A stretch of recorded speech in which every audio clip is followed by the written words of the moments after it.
Ես կանդրադառնամ մի քանի հարցերի, առաջինն է սահմանազատում, սահմանագծում, այս թրեքում պետք է նշել, որ ուժի մեջ են բոլոր այն պայմանավորվածությունները, որ եղել են նախկինում, երևի նորություններից մեկը, ցավոք Իրանի շուրջ զարգացումների պատճառով հետաձգվեց այն հանդիպումը, որ նախատեսված էր շատ ավելի վաղ, բայց մոտ ապագայում հավանաբար պետք է սպասենք երկու երկրների սահմանազատման այդ հանձնաժողովների հանդիպումը արդեն Հայաստանի Հանրապետության տարածքում, քանի որ նախկինը Գաբալայում էր կոմունիկացիաների հարցում, մենք բարձրացրեցինք մի քանի հարցեր, դրանցից առաջինը Նախիջևանի այն առաջարկն էր առաջին օրերին պատերազմի, որ հայկական կողմը առաջարկել էր տրանզիտ Հայաստանի տարածքով, հումանիտար տրանզիտ դեպի Նախիջևան, ադրբեջանական կողմը նշեց, որ իրենք այս փուլում այդ խնդիրը չունեն, խնդիրը լուծվել է հիմնականում ինքնաթիռային փոխադրումներով, բեռնափոխադրումների հարցում նույնպես խնդիրի չկա, իրենք շնորհակալություն հայտնեցին նաև այդ առաջարկի համար։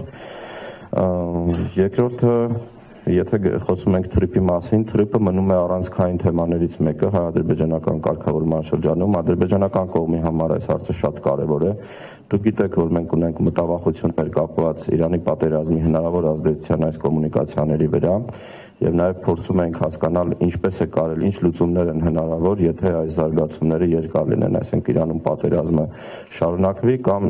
ապագայում նաեւ թրիպը դիտարկվի որպես այնպիսի ենթակառուցված, որը կարող է խոցվի հակամարտության շրջանում մեզ այս հարցում ուրեմն ես իմ տպավորություններն եմ ասում, ադրբեջանական կողմը ունի նույնպես մտավախություններ կապված այս հարցի շուրջ, բայց նաև դիտարկում է, որ գուցե հայկական կողմը, քանի որ ի սկզբանե այսքան էլ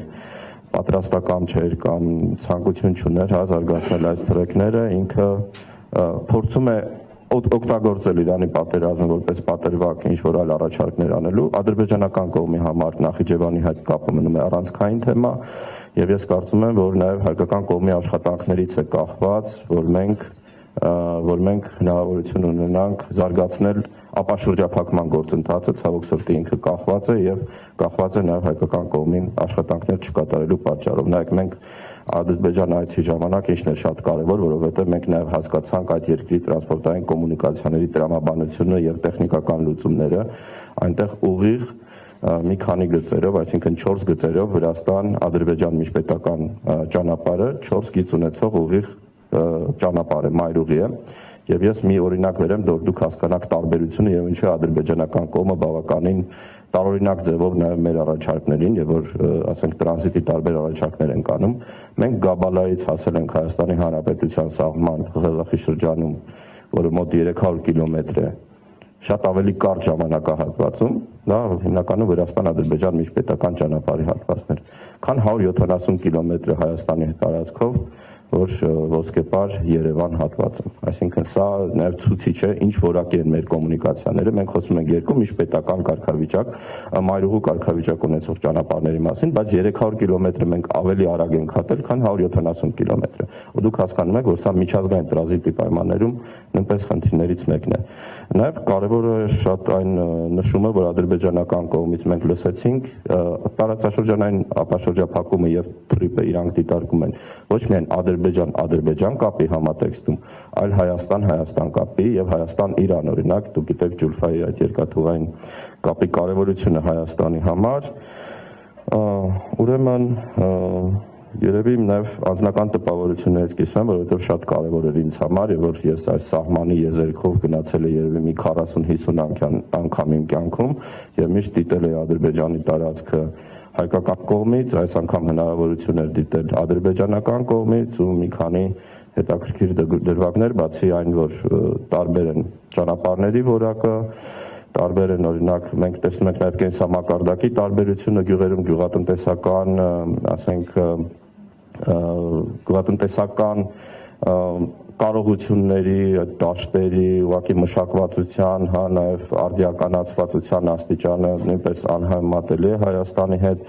Անձնական տպավորություններից մեկը այն էր նաև, որ ադրբեջանական այն գյուղերը, որ հարևան են Հայաստանին,